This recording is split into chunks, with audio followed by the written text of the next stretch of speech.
This week, Hong Kong is changing, and so is its Wikipedia entry. But who's responsible?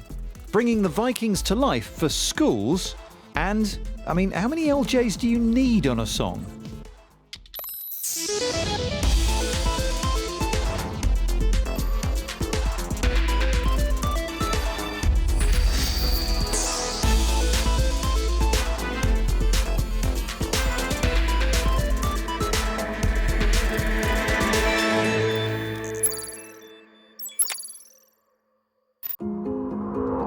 For many of us, Wikipedia embodies the true spirit of the internet, an enormous source of information created, edited and policed by volunteers around the world. And while it's certainly possible to tweak an entry about yourself or your company to add some facts, the encyclopedia's community of editors and fact-checkers have been famously hot on dragging you back to earth should you big yourself up too much. But over the last couple of years, we've uncovered evidence that some of Wikipedia's articles are being changed to present a particular country in a more positive light, and that's China.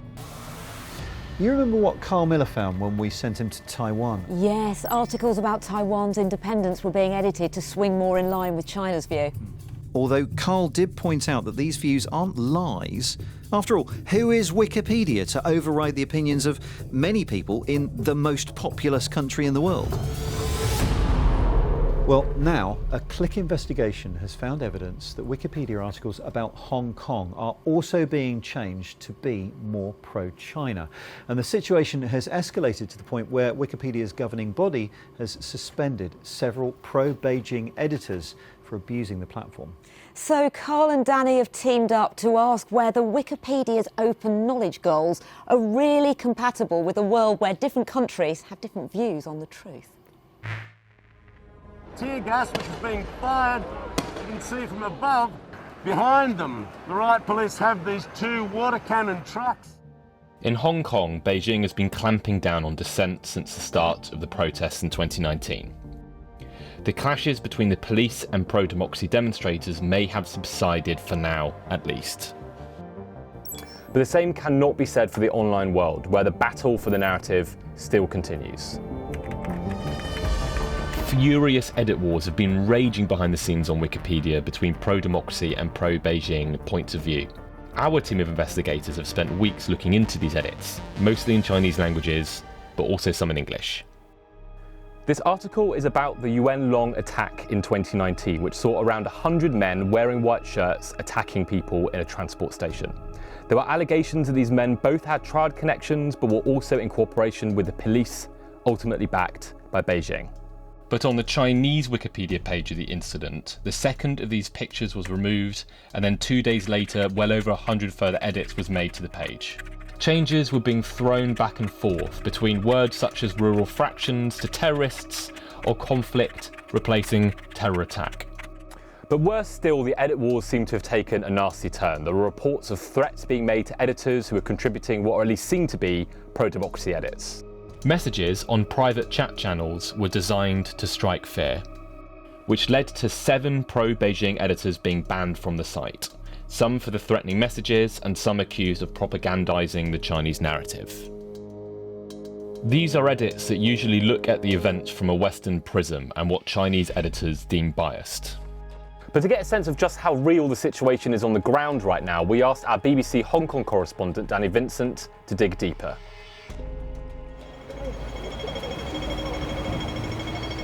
I met someone we're going to call John, who continues to edit articles on Wikipedia relating to important events in Hong Kong's recent past, so a balanced viewpoint is presented. We gathered in a neutral location and under the cover of darkness. Since the introduction of Beijing's national security law, Wikipedia seems to have become a much more hostile place. Pro-Beijing people often remove content that is sympathetic to the protests, tear gas being fired, image of barricades, and the like. They also add their own content. Pro-democracy editors tend to add content to shift the balance or the tone of the article. But in my experience, the pro-Beijing editors are a lot more aggressive in churning out this information. is now unfixable without external interference because they are trying to rewrite history. While these editors may use state-registered emails and VPNs to get across the internet that's otherwise banned in China, John says it's not a straightforward situation of Beijing ordering the edits. There seems to be an overflow of patriotism in China, and these changes are being carried out by people loyal to the Communist Party, but they are not paid for by the government, and they are not all based in China either. And in contrast to John in Hong Kong, there are others continuing their work editing Wikipedia articles, both in English and in Chinese, but importantly from the safety of another country. Dave lives in Britain, but as a pro-democracy editor, he fears for his family and friends back home, so he spoke to us anonymously. When I started doing my edits, pro-Beijing editors were ganging up to undo my edits. When I took my concerns to a higher level in Wikipedia, the pro-Beijing editors tried to use their numbers to crowd me out, so my voice didn't get heard. We put all of this to Wikimedia, the foundation responsible for Wikipedia, to ask just how long they think the largest encyclopedia can survive when it's become a battleground. We come at it from a very, very hardcore ideological perspective about neutrality, about freedom of expression, about quality, and we'll stick to that. And we'll stick to that no matter what. Wikipedia is global. Wikipedia is not localized to particular countries. As soon as we identify someone who's not behaving appropriately, we ban them. So it's quite simple. And that is exactly what Wikipedia did last month when it banned 7 pro-Beijing editors. We tracked down Yan, one of them.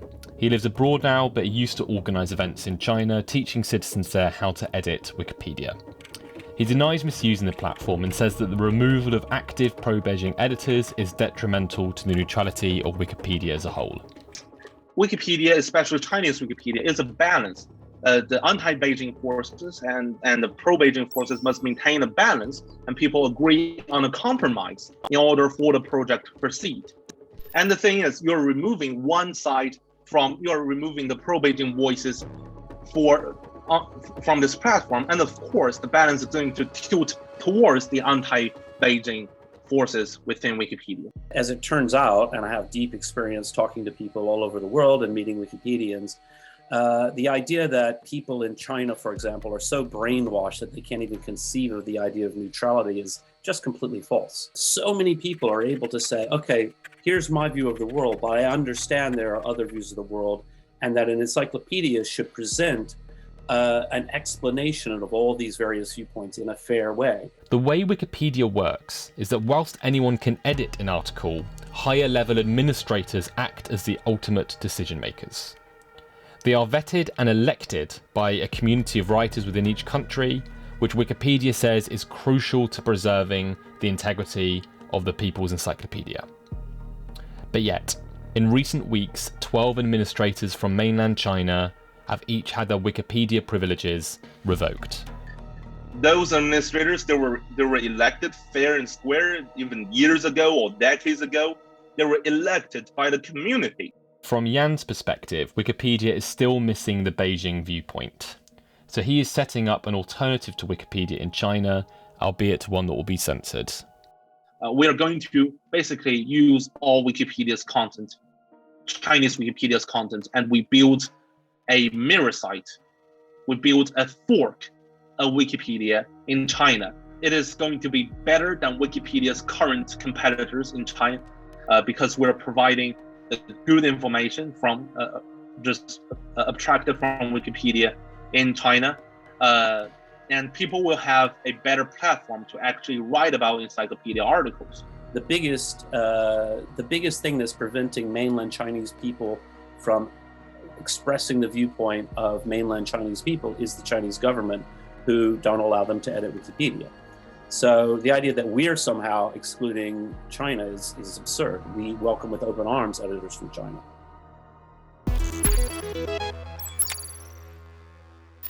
Hello and welcome to the Week in Tech. It was the week that the US became the world's largest Bitcoin miner after regulations banning the practice of taking effect in China.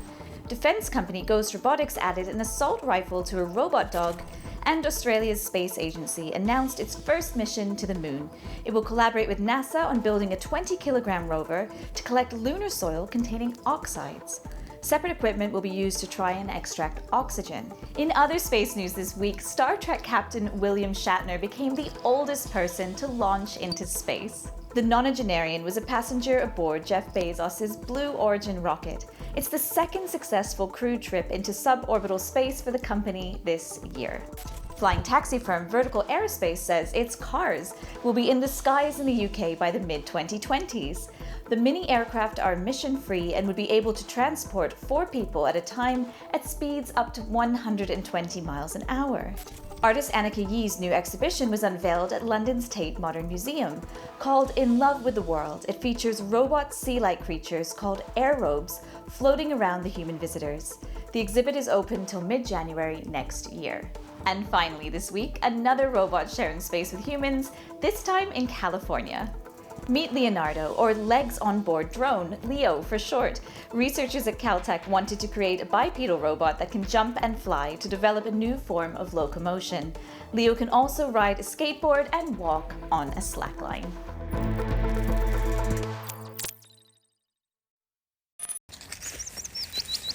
The right music makes things better. It can change our mental state, add emotion to movies and commercials, and even help us move when it's hard to keep putting one step in front of the other. Yet, while so many of us consume music, playing an instrument feels out of reach.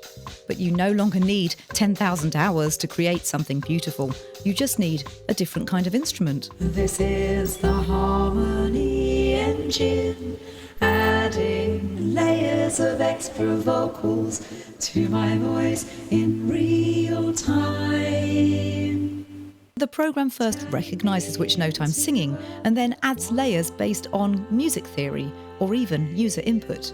The company who make this are behind Auto-Tune, which is everywhere in pop music. And if you've ever listened to a Billie Eilish song, you've already heard the Harmony Engine used to great effect. What do you want from me? Why don't you run from me? That sounds familiar. I think I've heard that somewhere before. This is the thing, though. I didn't realise that that was technology. You analyze the format at the pitch you're singing at, and then you slice off your head, you transpose the pitch, and then you put your head back on.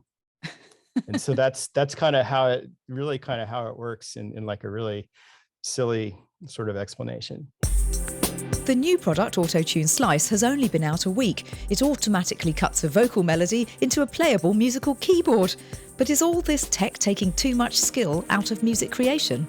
Musicians that have deep knowledge of music theory and recording engineers who understand every aspect of the recording process, and those guys are probably rolling their eyes and like, we had to learn all this stuff, and now companies are trying to make tools so that they don't have to do the hard work that we did to learn our craft, to learn our trade. If you're more of a drummer than a singer, Doubler might hit the spot, using AI to learn your version of different bits of a drum kit. Now you have to train the system by recording a few takes. That's my hi-hat. And now Doubler knows roughly what I mean, with different drum sounds turning my enthusiastic, though amateur beatboxing into a full drum kit.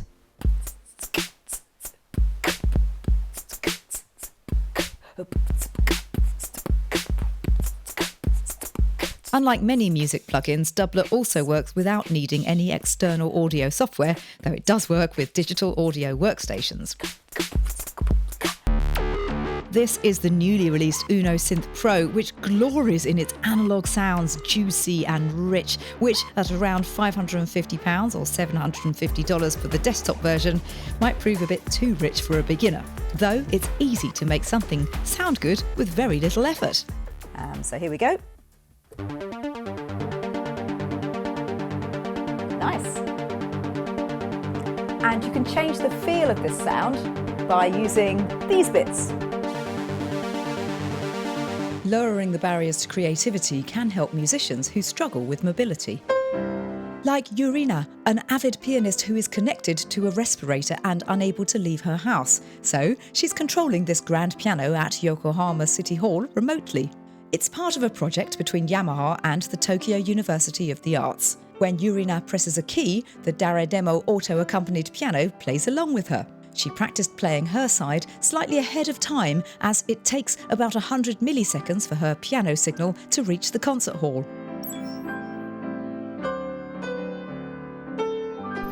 None of these new creativity tools detract from the massive benefits of learning a physical instrument. In fact, I think they complement each other. Technology at its best, giving the gift of music to everyone.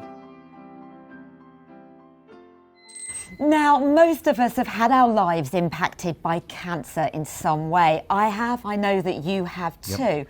But it can be tricky to support someone you love going through it because you can't necessarily really understand what they're going through. Yeah. But one app is hoping to help by creating a community of cancer patients to be able to share their journeys. Riel was diagnosed with a rare form of cancer back in 2019 and has since undergone operations, chemotherapy and IVF egg collection. And sometimes I feel lonely because I am literally 1 in a million. This spring, Riel started using a new app designed for cancer patients. I knew instantaneously it'd be a place where I could message people, we could connect and communicate, and that was what I really needed. The day before I started chemotherapy, I was a bag of nerves, and I turned to the app, and then I had loads of messages of encouragement, support. I ended up asking a lot of questions to people. Has anyone had this happen to them? I've spoken to a lot of girls about getting manicures. Sometimes you can lose your femininity, and bringing that back is amazing. It's what I need. A like was launched by two-time cancer survivor Brad Gudger. Over 1,500 people have signed up so far. The problem with relying on pre-existing social media is that you can't find people. The like takes the best bits of other social media platforms and repurposes it specifically for the cancer community. You can filter based on age, and in the future we want to enable people to filter based on locations, providing something that can be there with you right at point of diagnosis, through treatment, through recovery, and in some cases with people at the end of their lives. If you or someone you care for is coping with illness, Many are keen to keep up with the latest research too, but this can be challenging as new findings shared by academics or medics can be hard to decipher. And that's where Medivisor comes in, a service that scans the web, translating the latest studies into patient-friendly email updates. When my late mom was diagnosed with cancer, I was amazed that the plain English availability of accurate, timely information was really horrible.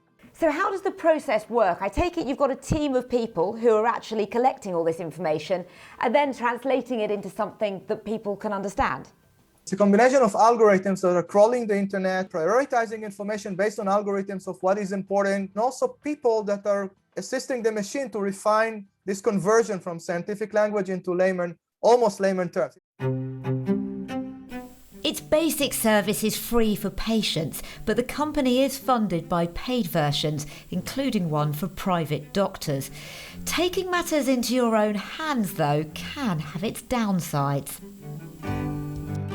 Of course, the important thing is recognizing that at that time they're the most vulnerable. So where information is quite empowering, you have to make sure it's the right information, not just based on an algorithm, which could unfortunately scare the patient sometimes, because two people could have cancer and have different concerns about their cancer diagnosis. I don't know about you, but my kids are having a completely different school experience to the one that I had when I was young. How about you? I mean, they just seem to be able to do teaching so much better these days. Maybe there's just more weight being given to the idea that different children learn in different ways. I think you're right. And in fact, some kids, my boy included, learn really well through computer games. And I suspect Mark Chislak would have done too. Since 2007, the Assassin's Creed video games have allowed players to bump off bad guys throughout periods of history as varied as Renaissance Italy to ancient Greece. The most recent entry in the series, Assassin's Creed Valhalla, transports the action to the 9th century as Vikings attempt to settle in Britain, something that doesn't go down that well with the locals. Valhalla's developers have worked really closely with historians and archaeologists to ensure historical accuracy, and real locations like this one, Porchester Castle on England's south coast, appear in the game. We try to research the kind of people that we would meet there, but also their habits, the way they would talk, the way they would live their daily lives. I tire of raiding Harold. And the idea is it's not just aesthetic, but it's also philosophical. What are their thoughts of the period? What are they looking for in their daily lives? But what do you do with all of that research and work after it's been put to work building the world in the game? The developers have removed the violence from the game, replacing it with quests which are designed to allow the player to gain greater historical insight about the period. Valhalla is the third Assassin's Creed game to feature this element, called Discovery Tour Viking Age. We must exit the fjord. Sail right. How did you approach the Discovery Tour? Was it a case of, right, let's take the weapons and killing out of it? I think the idea is that people can enjoy these locations while learning about them.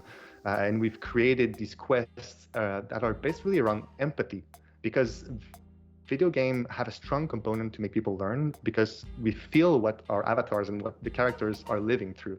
Then I shall observe and hopefully learn some new tricks of my own. One of the most famous Viking settlements in the UK was in York, and it's here we find the Jorvik Viking Centre, home to a vast array of period artefacts, some of which provided inspiration for the developers.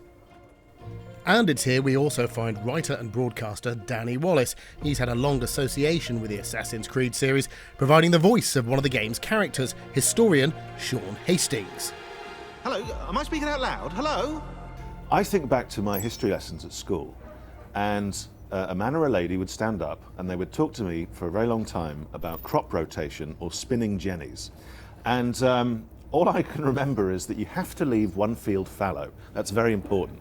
However, thanks to kind of getting involved in these games, you find yourself engaging with those worlds much more. So if you suddenly see something and it catches your eye, and you're like, I wonder how they made shoes, or I wonder what they ate, you can go over there and you can find out yourself. The Discovery Tour will find its way into classrooms in 52 schools across the UK as a result of a collaboration between the game's publishers, Ubisoft, and Yuki, the British games industry trade body. Yuki's educational arm, Digital Schoolhouse, will see this version of the game used as a teaching tool across a wide variety of subjects, including history, art, English, and computing. Most teachers will agree that when you are teaching children, passive consumption of knowledge has limited retention value long term. The best way to get children to learn and to develop a deep and full understanding, which they can then apply later on down the line, is by getting them actively involved in doing something that's engaging. Do not lose your course through the storm. So, in the future, when we want to learn something, as well as consulting a book or research with the help of the internet, some of us might just pick up a games controller too. Where am I? Jotunheim. See, I wish history was taught like that when I was at school. I would have been brilliant at it. Oh, I know. It reminds me of when I tried to learn a language using a mind palace in virtual reality. Yeah. In 10 minutes, I learnt so much more than I could have done in a long time doing it normally. It fires a different part of the brain, doesn't it? Go on, say something. Lo siento, no hablo español. 5:05.